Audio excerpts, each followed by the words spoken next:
This is Jesse Shirek. I'm a government affairs specialist with the National Federation of the Blind, and you're listening to White Canes Connect.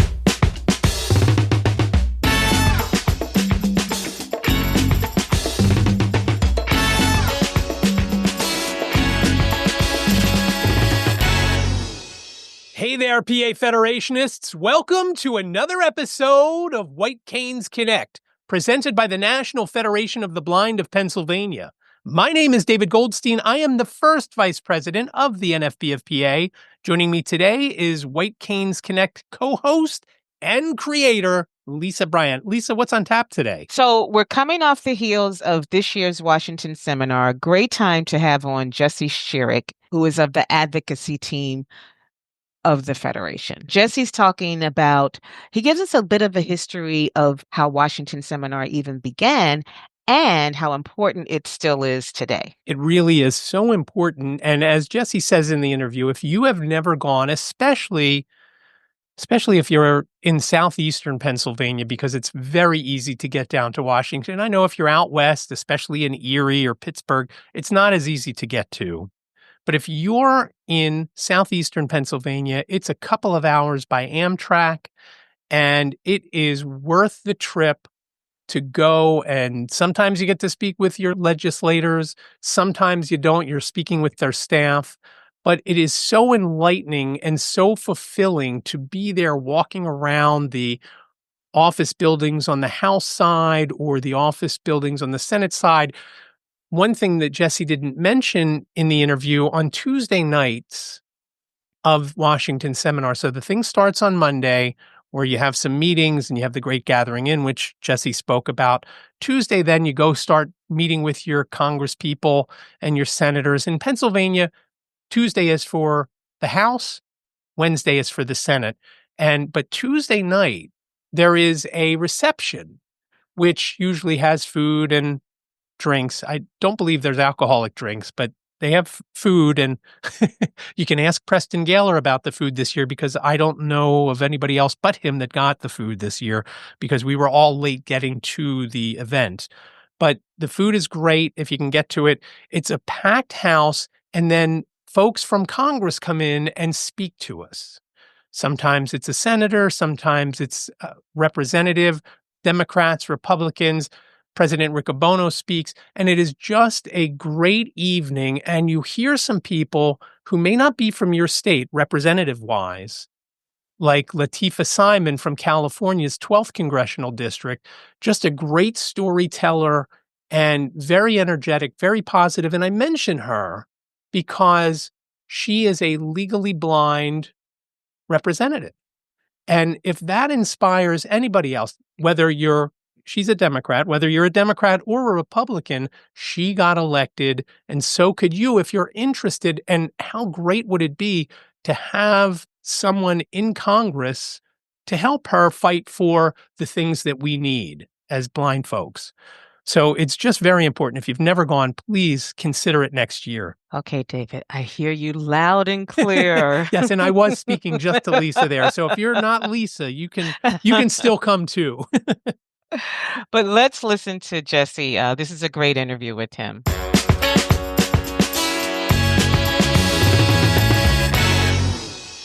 Jesse, thanks so much for being with us. Hey, David, I'm really excited to be with you. It's beautiful Wednesday in Baltimore, Maryland, and looking forward to talking Washington Seminar and a variety of other topics. It is our pleasure to have you, Jesse. Why don't we start with you telling us a little bit about yourself and how you made your way to the NFB?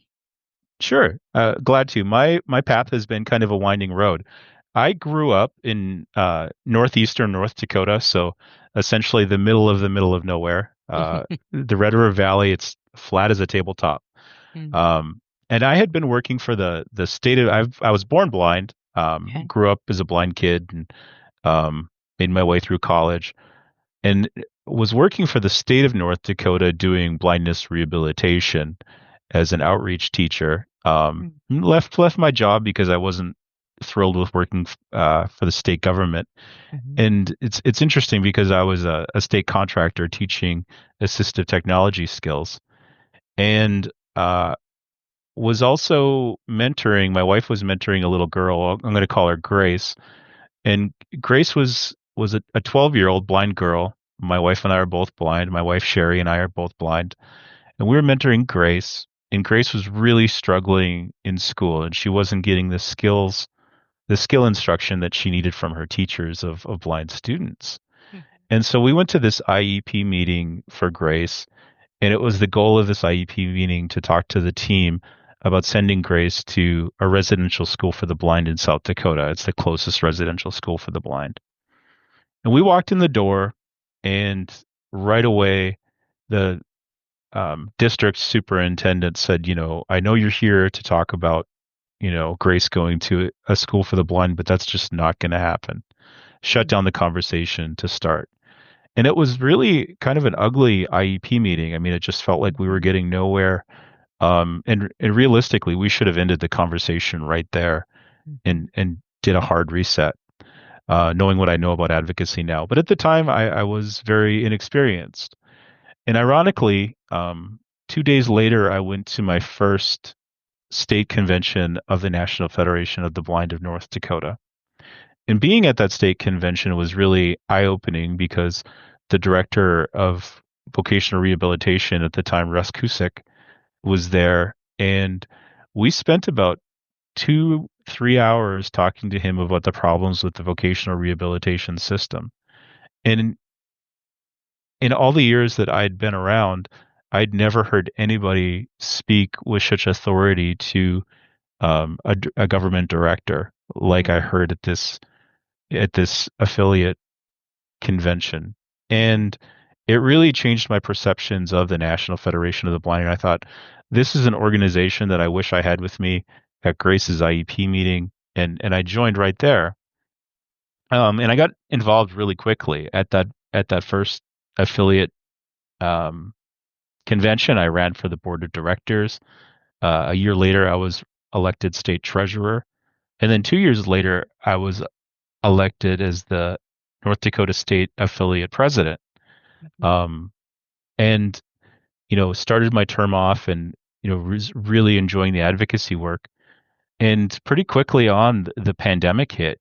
All of the U.S. was basically shut down, and we were all living our lives on Zoom. And one of the things that happened was that NFB-NEWSLINE is a sponsored service in most states. It provides print material in an accessible format to blind people. Well, there's 3 states where it's not sponsored: North Dakota, Wyoming, and Alaska. And so we had temporary sponsorship of NFB-NEWSLINE, and I got to connect with Scott White, who's the director of sponsored technology programs at the NFB, and really got to know him well. So a couple of years later, my wife and I moved to Albuquerque, New Mexico. I was working for the Commission for the Blind, and I really realized that I didn't like working for state government. And I loved New Mexico, great place to live, great food, some of the nicest people in the world, but just didn't love state government. And I thought, if I keep trying to change the world into doing things the way the National Federation of the Blind does them, I'm like, I just need to go work for the source. So I saw an opening for NFB-NEWSLINE. I called Scott up, told him I was interested, and interviewed for the position and was hired. So moved across the country again to Baltimore, Maryland, and started working for the National Federation of the Blind in November of 2021. And I was in that position for about a year and a half, and then I got tapped to work government affairs under John Poret at the National Federation of the Blind, and that's really where my passion is. I love being able to advocate and being able to change, to work on changing public policy. So I have kind of a large portfolio. I work on everything from Social Security issues to tax issues to autonomous vehicles, and Randolph Shepherd and the Ability One Commission. So it's a really broad, diverse portfolio, but I love what I do, and it doesn't feel like coming to work in the morning when I come. Oh, wow. It's really a great experience. Dream job. Dream job. Yeah. Absolutely. Let's go back to Grace. Is it typical in an IEP for the superintendent of the schools to sit in on that? Or is it just it's smaller district and that's why? It wasn't a particular small district. This was in West Fargo, North Dakota. So the metro area is about 250,000 people. Oh, wow. Okay. So I would not think that that was typical to have the special education superintendent there at that IEP meeting. I think that was very unusual, and I think it was very purposeful. Right. Okay. They had their side of the table loaded down with as many teachers and people as they could get. It was a very intimidating place because essentially it was me and my wife Sherry. I don't remember if Grace was at the table, but her parents were there, and her parents are both non-native English speakers. And they didn't have a translator. I mean, it was really an uncomfortable situation. I felt like the cards were really stacked against Grace. And have you followed up with her since? Yes. Have you been tracking, and how things work out? So it was really interesting when the school district said no to residential school. Her parents wanted to do the right thing for her, and so they actually moved her to Texas and got her enrolled in the Texas School for the Blind, where she recently graduated. And I've seen her at 2 National Federation of the Blind conventions now. Oh. She's doing well. She's doing some transition work. Yeah. But, I think she has a bright future ahead of her. Going back to your journey, to where you are now with the legal team, give us a sense before we start to talk about Washington Seminar. Give us a sense of how the roles are divided. Sure. With the legal team. Essentially, the way it works is our advocacy and policy department is run by the executive director, John Perret, under the supervision of President Rick Bono. And inside of our advocacy and policy department, we have our legal coordinator, which is Sanho Steele-Ashar. We have a couple of government affairs specialists, so myself and Justin Young.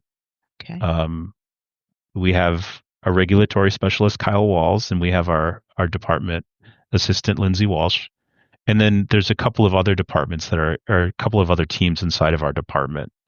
The Independence Market and NFB-NEWSLINE kind of fall inside of our circle. And then essentially when people call in with legal issues, they wind up directed to Sanho, but then he consults with President Rick Bono.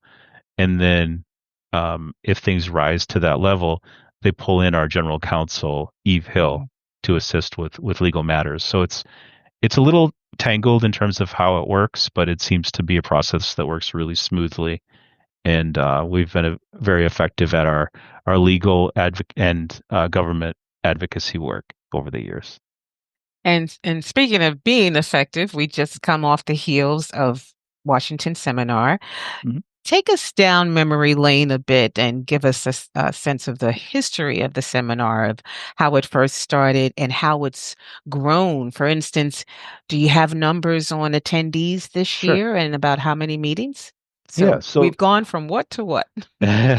So Washington Seminar started in 1973, October 10th of 1973, with a fight against the National Accreditation Council, which was essentially a group of agencies that was certifying blindness training centers, but they didn't let any blind people into their ranks or serve on their board. So they were trying to access congressional funding, and we came together as a membership. 120 people went to Washington, D.C. to meet with members of Congress and object to that federal funding. We weren't represented, and we didn't think that this organization, NAC, should be funded. And, as a result, the funding was cut off. But since that point, Washington Seminar has grown to where it's at now. We have well over 400 people attending Washington Seminar. The goal is to get 535 meetings. I think we had 375 meetings scheduled this year at Washington Seminar, and there's a number of meetings and follow-up that will take place virtually as well. Wow, that's an incredible sort of leap over the years. Fantastic job. So each year there are initiatives or priorities. What were those for this year? So each year we generally come up with 3 to 4 different priorities. So this year, um, in December, our national board meets to discuss our priorities along with President Riccobono, and they decide which priorities we take forward because we probably have, 12 or more bills that we're working on at any given time. Right. But the 3 priorities that were selected were the Medical Device Non-Visual Accessibility Act, the Websites and Software Applications Accessibility Act, and the Blind Americans Return to Work Act, were the 3 initial priorities that were selected for Washington seminar. So after those priorities are selected, in January we tend to put together a fact sheet for a one-page fact sheet for each of those priorities, and start preparing our members with virtual training sessions on how to present those issues. So we do a lot of training and a lot of practice with our members leading up to Washington seminar. This year, it turned out to be a little bit different. So we started out with those 3 priorities, but after the new administration took hold, we started to see some things happening in Washington, D.C. that was troubling to us. There was an executive order that went out that basically put a pause on most federal funding and things like vocational rehabilitation that affect many blind people. Secondly, in the same week, right before Washington seminar, there was a mid-air plane crash between a helicopter and an airplane, and the administration, said that people with disabilities, uh, in some ways, contributed to that crash. And so that was really disturbing to our population, to the blind community, and had several conversations that week with members reaching out from around the country who were just feeling a lot of general tension in the air about losing access to the civil rights that we hold dear and the funding sources that we depend on. And so President Riccobono, when I spoke with him on Friday, I told him about my concerns, and he said, "You don't know this yet, but we've started drafting a fact sheet. Our general counsel, Eve Hill, is drafting the fact sheet. And typically one of these fact sheets, they take 2 weeks to go through the proofing process, to be embossed into Braille, to be put up on the website. From Eve starting the fact sheet on Thursday, we had 250 copies of that fact sheet in Braille the following Monday. And we had it in all of the packets to hand out to all of our members of Congress. And so what this one-page fact sheet consisted of is a call to action to protect our civil rights, the laws that really affect blind people the most. So things like the Rehabilitation Act of 1973, the Individuals with Disabilities Education Act, and the Americans with Disabilities Act were the 3 primary areas that we wanted to protect. And so within this fact sheet, we educated our members on what each of these 3 priorities does and how necessary they are to blind people.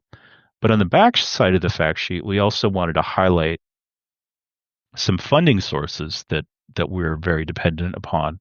So things like funding for special education, funding for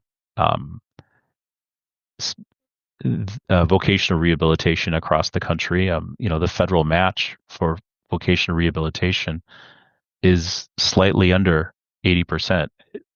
It's like 79 point something percent. So those 2 funds, along with 5 other funds, including funding for free matter for the blind, which is necessary to be able to ship Braille books and Braille materials across the country, funding for the National Library Service, funding for protection and advocacy, and I'm probably forgetting a couple of other of the key funding sources that were listed on this fact sheet.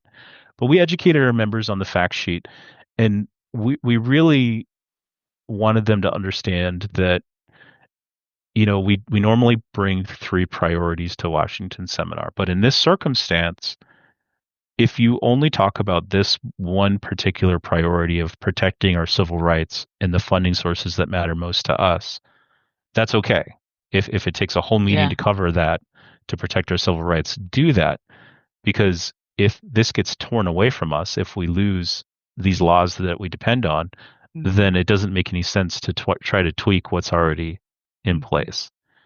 And so, we had a huge call to action, and our members received very positive responses from members of Congress that when they're talking about eliminating funding sources or they're eliminating, laws, they're not looking at cutting programs for disabled people. So we found that really refreshing. When you are doing these different agenda points or top 3 or 4 items, that's not to say that you don't have, again, like you said, maybe a dozen more. I think a lot of folks are surprised when they might say, oh, the Websites and Software Accessibility Act, that was already introduced. And that's true, but I was surprised that as each Congress turns, it's got to start all over. Yeah. Right. Yeah, Like John Perret always likes to say, our executive director always likes to say, if it takes 2 years and 5 days to pass a bill, that's too long.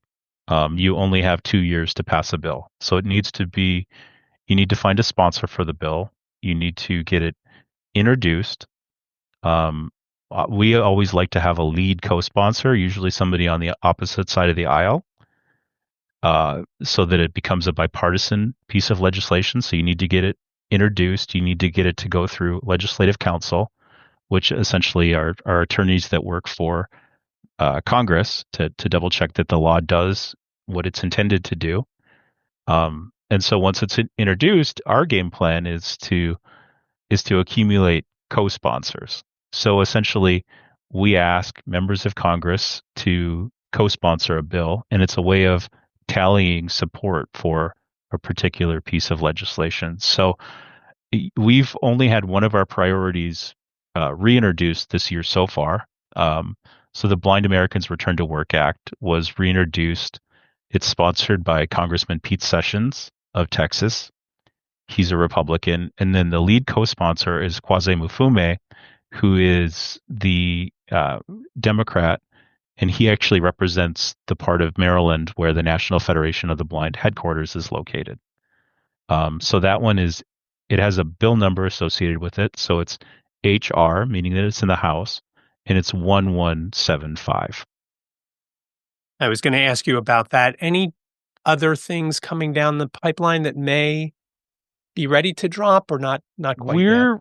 Yeah, we're really close. We're really close. Like you were saying, David, we don't only work on our top 3 priorities. One of the other key priorities that's not in the top 3, but it has a lot of traction, it's really close to dropping, is the Access Technology Affordability Act.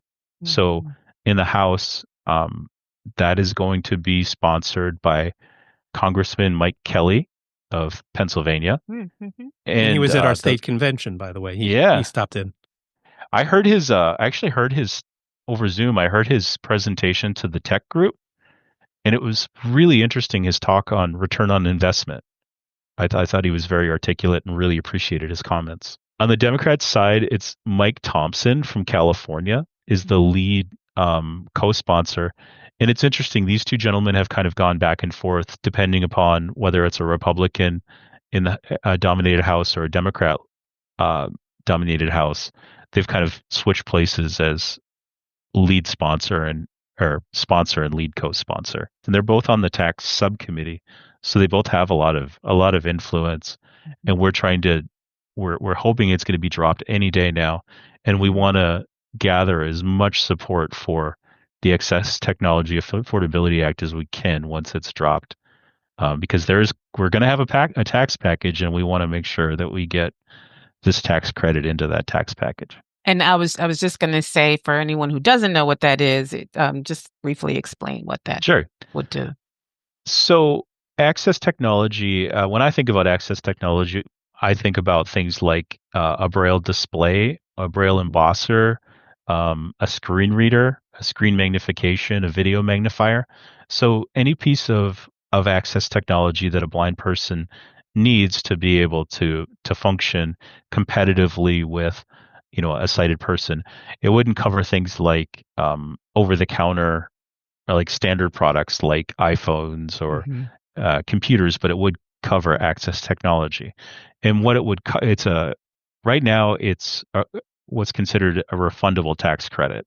So that means if you, when this bill passes, if you were to purchase a piece of access technology, say you buy a Chameleon Braille display, um, you might pay $1,800 for that Braille display, but then you can get that $1,800 back on your taxes as long as you are legally blind and you file for the tax credit. Wow, that would be a game changer. Mhm, mhm. Right now, one of the issues that we deal with, and we always kind of struggle about how to talk about this. A lot of people call it the unemployment rate of blind people. I think that tends to confuse people. I like to think of it in this way. So 65% of the population are either absent from the workforce, they're not working at all, or they're working less than their full capacity. They're not working full time.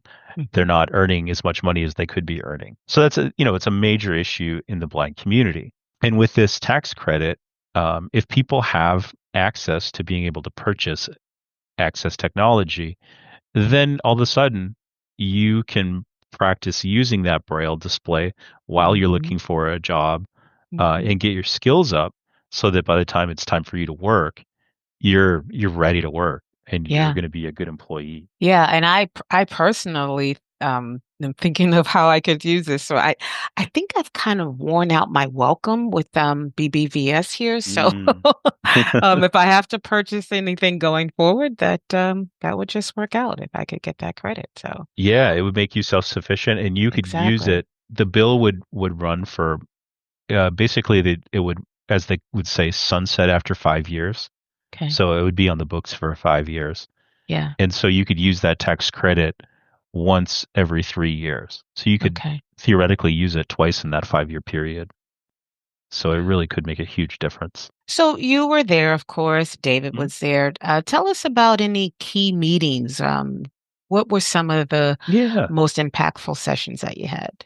Well, I always think that, first of all, rather than, diving into the meetings with members of Congress, which I think are impactful, I think the most impactful portion of the whole event tends to be our Monday training that Mm-hmm. we do with all of our members.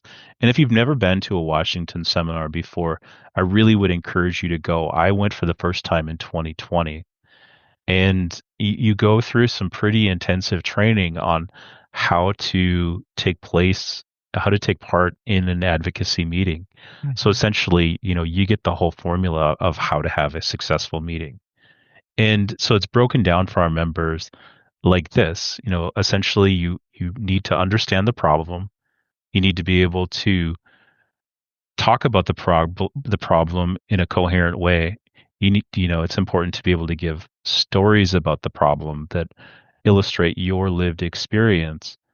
And then after the problem's really understood, to talk about the solution. So we go through this whole process with all of our issues.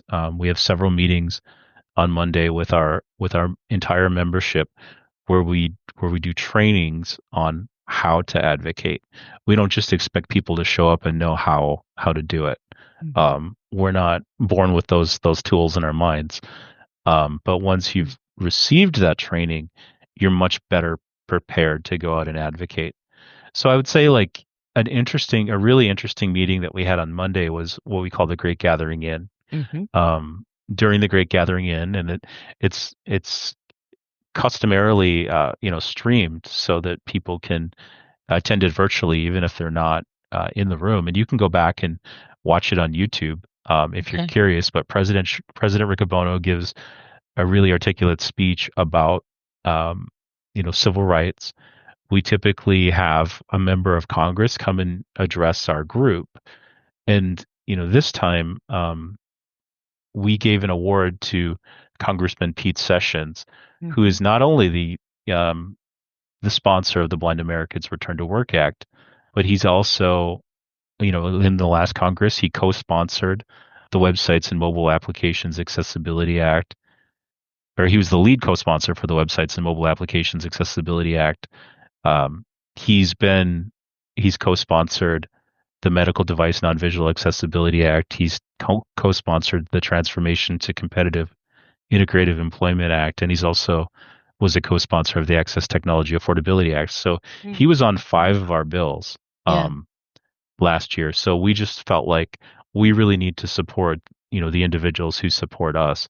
And, he said, you can go and tell any members of Congress that you meet with that, Pete Sessions is with you. And he is a strong ally of ours. And, he really is just a wonderful guy, a really great man. I was surprised at typically I get down to Washington during that training, that Monday afternoon training.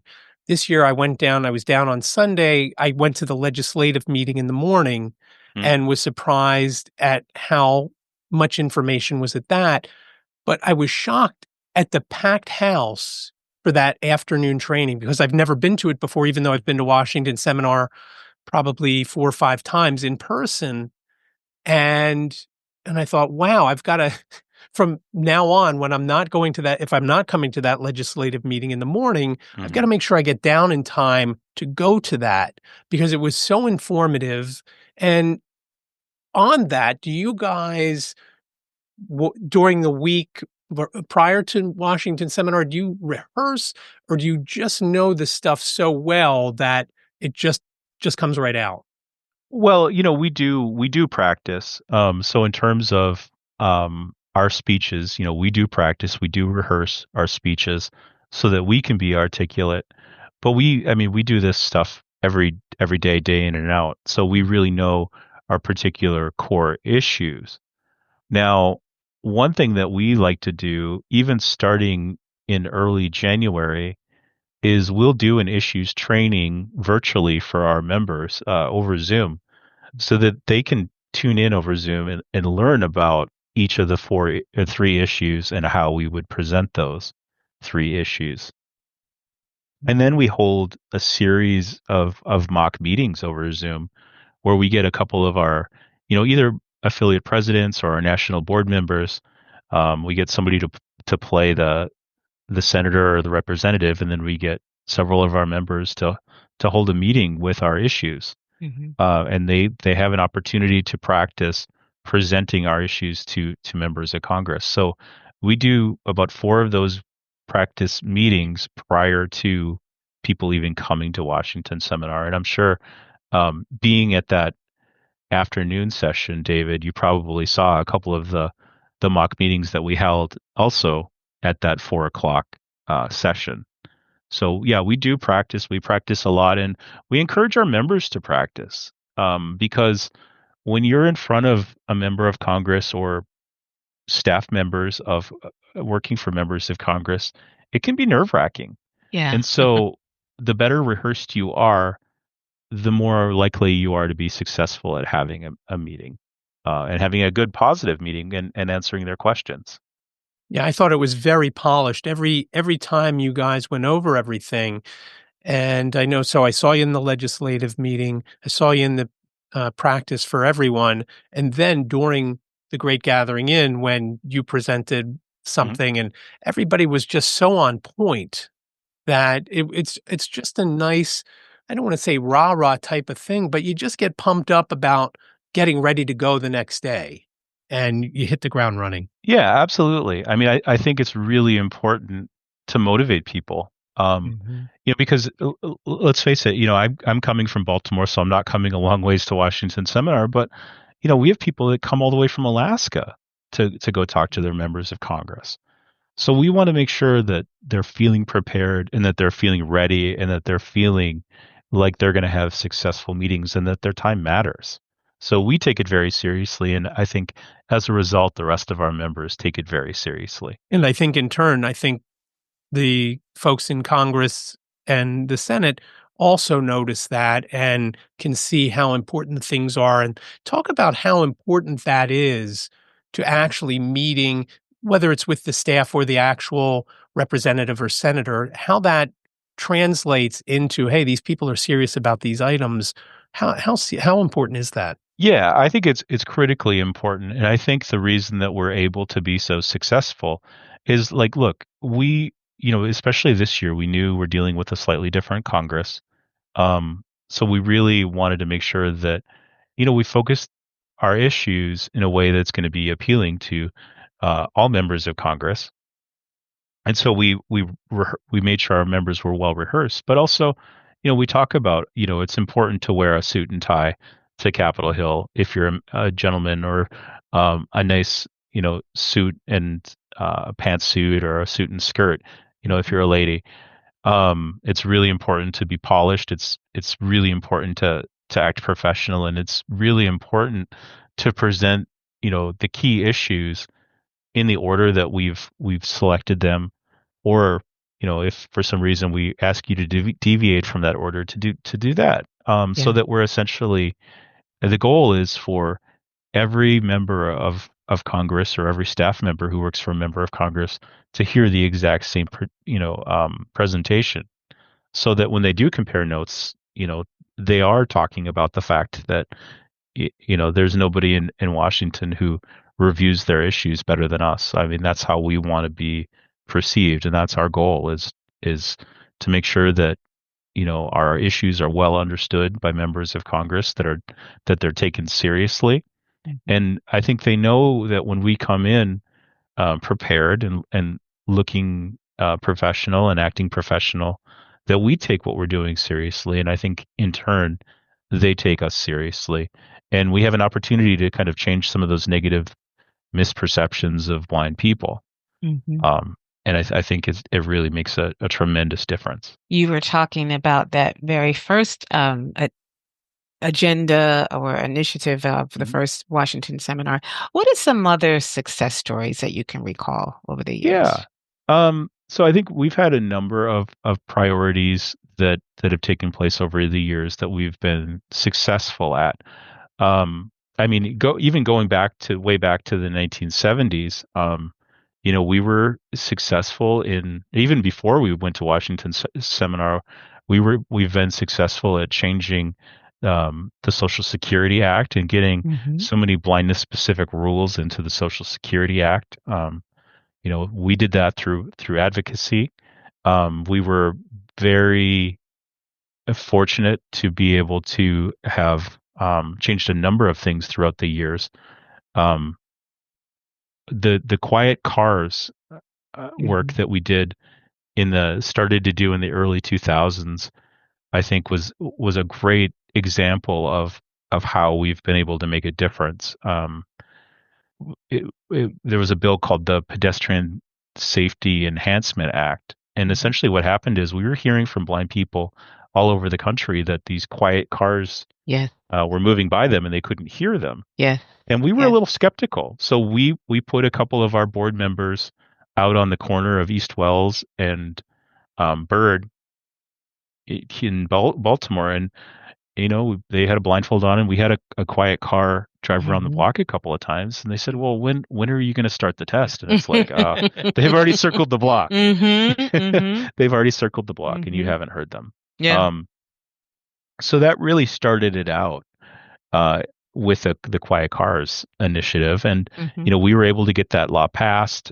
It went through a regulatory process, and I believe it was in 2019 they started putting audible sounds on the Yes. cars, and now you start to hear them. You'll hear kind of a whirring or a Yes. whooshing sound. Yes. So that's a good example of how of one law that recently we've been able to really affect change.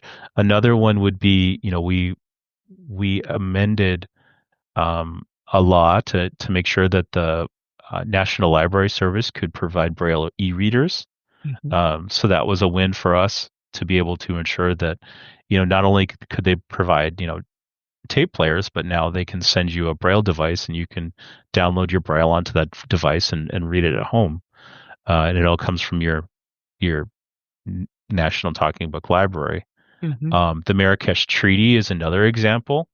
That is something that we'd been working on for years and years and years. And essentially what it does is, it allows copyrighted materials that are in accessible formats to be exchanged between borders. So, if England has some accessible books that we want to get copies of in Braille, we're able to get access to those, and we're able to share our books with other countries who may not have that technology to produce those books. Mhm. And that was actually signed into law by President Trump. So we were, there are very few international treaties that are signed, and we felt like, that was really That's huge. a strong symbol of our advocacy work to be able to get that Yeah. enacted. Yeah. I just want to share a funny story about the whirling sound in the cars. First of all, I have experienced that many times before. That sound was built in. Buses have been like right in front of me, and I didn't see it until like, oh, where'd that come from? Because the buses were also quiet. But Mm. I had a friend who had gotten a new car. And she actually took it back to the dealer because it's making this whirling sound every time I slow down. What do you do? She thought they had sent her something defective. And I said Oh to her, I said, no. you know what? I think I know what that is. So you're right. It definitely is. I mean, for me, that was a pretty big safety Hmm. issue, Hmm. especially a bus just like coming out of nowhere. Um, so great work definitely has been done. So you've had all of these meetings. Hmm. What happens now? Are you getting feedback from the various affiliates? Do you already know what next steps are? Just what are you Sure. guys working on now? So we've had our 375 meetings, and what happens right after those meetings take place is our members, we have a portal set up where they go, and each team will rate their meetings so Okay. that we have access to how those meetings went. Mhm. The goal is for them to either say, that their member of Congress is likely to support the the issue, and we do this for each of our three core issues. The member of Congress is likely to support it. The member of Congress is not likely to support it, or they're undecided. And then we ask for some notes, including the staff member that they spoke with, any comments or questions that they had. And so what we're kind of experiencing now, being a week or two out of Washington seminar, is that we're starting to get some follow-ups from members of Congress who are interested in finding a way to support some of our issues. So they'll reach out and they'll say, I'm looking for this. It doesn't appear to be in the Senate. It was in the House last year. Can you tell me more about the Blind Americans Return to Work Act? And so that opens the door for us to have more higher level meetings with staff from Congress and be able to be able to talk through negotiating whether or not, maybe they're going to be a sponsor, maybe they're going to be a lead co-sponsor, maybe they're going to be an originating co-sponsor, and that really helps us get a lot more traction with these offices. And even the meetings that take place, it's interesting. I have some really good friends in Montana, and so they tend to meet with one of their senators regularly. I'm not going to give any inside information away, but they meet with their members of their senators regularly. And just today we had a follow-up meeting that came out of one of those meetings to talk about the Blind Americans Return to Work Act and the Access Technology Affordability Act. So it's interesting to kind of watch the progress. It's like our members go out there and they get it all. They stir up the energy and excitement for Mhm. these priorities, and then we wind up kind of closing the deal is essentially our role, answering any of the difficult questions and getting people to either sign on to being a co-sponsor or maybe even sponsoring one of the priorities. You've talked about the good side of things, Hmm. and I'll tell a story, and then I want to hear on the downside. Mm. I sat in a meeting once with a staffer, it wasn't the congresswoman or man, and I have a little bit of sight, and I noticed as we were speaking to this staffer Mm. that she was on her phone, and just Mm. every so often, yeah, that's important, but meanwhile, I could see she's scrolling on her phone. Mm. And I told the two people I was with at that meeting, I said, "I don't know how engaged that person was because Mm. she was on her phone the whole time. I don't think she was sending texts or receiving text, whether she was on Instagram, TikTok, whatever she was on, she wasn't fully engaged with us. And that was one thing this year that I thought was great. Everybody was very engaged with us. Every office we went into, except for the drop and run, that the person we didn't have a meeting with, but everybody was engaged. Have you had feedback on things like that where they're not engaged or they don't care? Give us some downsides. I would say that we do hear that from time to time. Fortunately, we don't hear a lot of instances like that where staff members are just not engaged and interested in hearing our issues. Generally, they're at least polite and they pretend to be interested in our issues. But I think, I have heard stories like that where, you might even have a member of Congress who's just not paying attention and sitting at their desk and letting you talk to the staff and not being engaged. But I haven't heard too many of those stories coming out of this Washington seminar. It seemed like, there was a lot of positive energy, and a lot of positivity coming out of Washington seminar. And I think, the thing I would say to our members too, if you do encounter those types of situations, try to think about like how you can change your approach to get their attention. If you're kind of going through the details of the bill and they don't seem to be interested, maybe switch to a personal story or something that's going to capture their imagination a little bit more. I always think, you have to be able to read the room, and that's always challenging. But if people don't seem engaged, I think it is important to be able to find a way to try to refocus their attention somehow. So we should be tactful and not call them out and say, some of us have some vision. I can see what you're doing. That's a no-no? Okay. Yeah, please don't do that. Please don't do that. Well, just say with excitement in your voice, I'm really passionate about this issue. And let me tell you how, the earnings cliff has really prevented me from being able to become employed. I would try it that way. Be tactful. Yeah, absolutely. In that 100%. same Washington seminar, and again, I think it was 2 years ago, after that, and I told the two guys I was with about that, and the person was on the younger side. And we then had a meeting an hour or two later, it was a younger guy this time, and we ended up meeting in the hallway because it was a small office and there were other meetings going on. And I'm thinking, okay, here we go again. We've got this young guy coming off the girl that was on her phone. And this guy was so engaged, asking questions. And I was shocked, and I was really excited by it because I was really down after noticing the girl not being, engaged with us and not really caring. To have this guy, and it's not like the guy was phoning it in either. He was asking about the screen readers, and he was asking about all sorts of things. He was just curious about how things happened for us and how he could make them better and how he can go to the, I don't remember if it's who it was, but going to the representative and saying, hey, look, these guys were in and da-da-da-da-da-da. So it was very refreshing to see that after coming off that downer of a meeting with the girl. Yeah, absolutely. I think that, and you do have those highs and lows. And I think it's just, I find it really important to key into, the positive moments because, that's when things tend to build. But I'll tell you this too.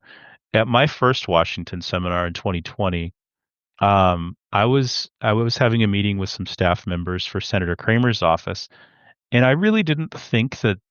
I mean, they were polite. They asked good questions, but they didn't seem to be particular. I couldn't tell that they were excited about our issues. But following Washington seminar, I wrote a follow-up email and, asked them if they thought about, the bill anymore and are they interested in co-sponsoring. And shortly after that, they actually did go on and co-sponsor. And, that was a huge win because that was the first person I was able to get to co-sponsor a piece of legislation. And I think sometimes you don't know what's going to come out of those relationships. And I've had a really positive relationship with that staff member ever since. He's still in the office and he knows me by name. And, I walk into the room and he's always excited to see me. So you just never know where those relationships are going to go. And, the person you're talking to who's, engaged in the hallway and maybe a lower level assistant at the time, that person might be chief of staff someday and might have some real power. So, Mm-hmm. please don't get discouraged if you're not meeting with your representative or your senator. Right. Every interaction is important, and every interaction adds value. And just, I think it's really important to try to connect with people on a human level. It's like if you can try to almost befriend them, I think you're going to be much more successful with our advocacy efforts. Is that typically what happens after Washington seminar? The different legislative directors from the different affiliates then follow up with emails, or does it work differently state to state? It works differently state to state. So what we'll tend to do is we put out usually a legislative alert, and what that will say is, please write to your, we could do one for Blind America's Return to Work Act. We could say, please write to um, your your members of Congress and ask them to co-sponsor HR 1175. Maybe mention a little bit about the bill, and then we might put some suggested text, and tell a little story in your email about how you're affected by the earnings cliff. Mm-hmm. And that's the typical flow that happens after Washington seminar. It's important for anybody who's engaged in these issues. If these issues affect you, please write to your members of Congress and ask them to support our issues. It's critically important that you don't leave that up to the legislative directors. The more members, um, the more blind people that they hear from, the better our chances of getting these bills passed are. And if you don't use email, if you don't use a computer, call the Capitol switchboard and ask to speak with somebody in your member of Congress's office, Mm-hmm. and then you can request that they support it right there over the phone. You don't have to physically write an email, but it is really important to follow up, especially after a bill has been introduced and has a bill number. That's a perfect segue to what I was going to next ask. What should people be doing? And you've kind of made that very clear. Anything else we need to be watching? Just, as we have a new administration and even as the convention comes up and new resolutions will come up. And some of these Ooh, I like that priorities question. come from the resolutions, correct? Yeah, absolutely, Yeah, 100%. very often. Mm-hmm. Let's talk about that, because I think that's not always really well understood. So our convention body, any member can offer. You have to follow the rules, but any member can offer a resolution. Mm-hmm. So there's some rules about how far in advance they need to submit that resolution to the resolutions committee. And what a resolution essentially is pointing out a problem that exists.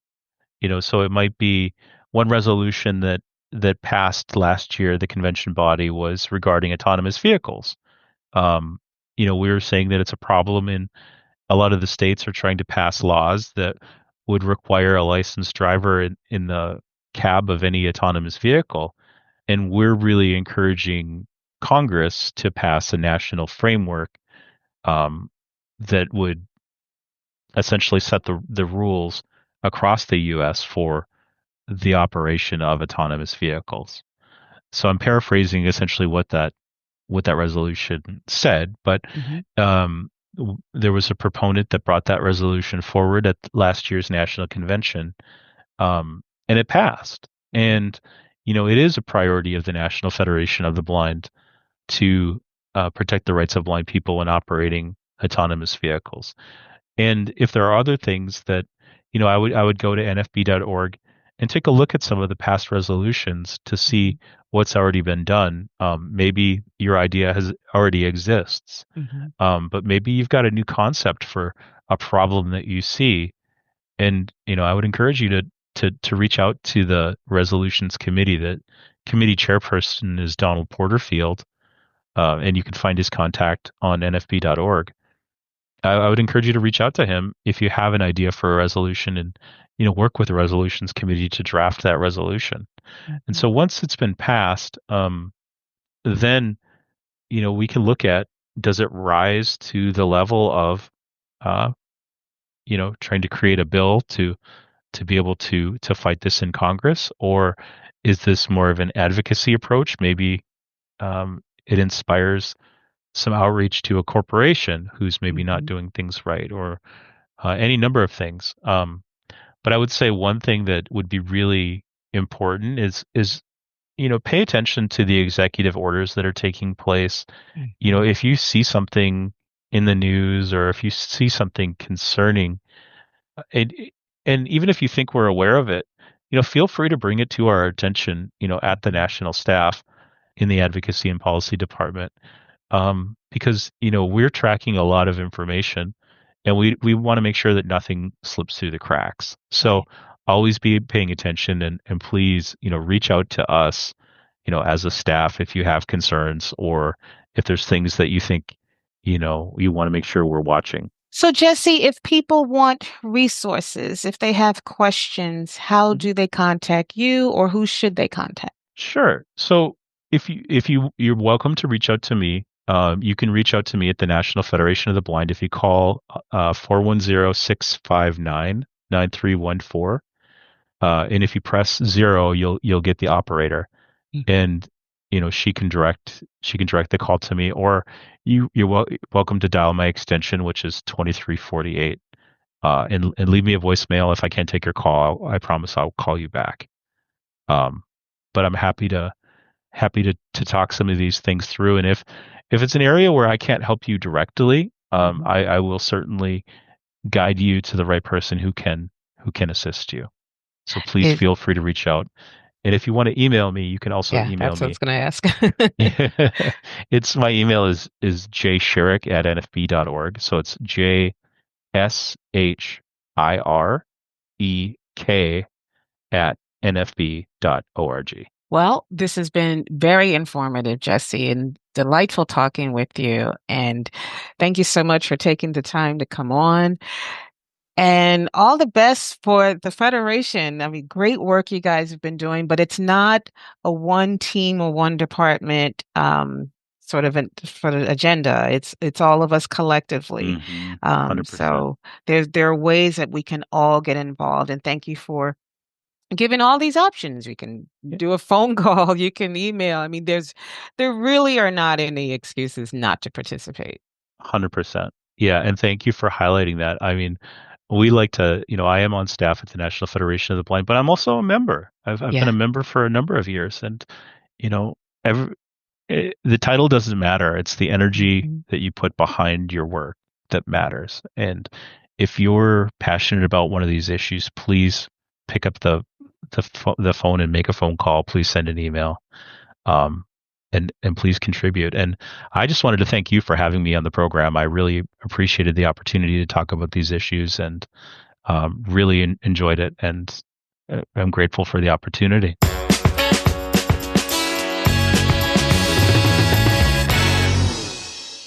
Thanks again to Jesse for stopping by and filling us in on not only the history of Washington Seminar, but what's important to us right now. And Lisa, there's a lot of things happening in Washington. There are, and we need to all be paying attention, as Jesse said, and there are so many ways to get involved, whether or not it's calling, emailing, just somehow contacting your representative, or even writing a resolution. Like, who knew that anyone could submit a resolution? Like, nothing is so off limits to any member. And I love that Jesse pointed out the fact that he is not just in a staff position and executing what his job description says to execute. He's a member that still lives this life like the rest of us. Absolutely. And one thing that's really important, they will send out an email. If there is some sort of legislative alert, they will send out an email if they want you to contact your member of Congress. They will script it out for you. Yeah. You just have to take out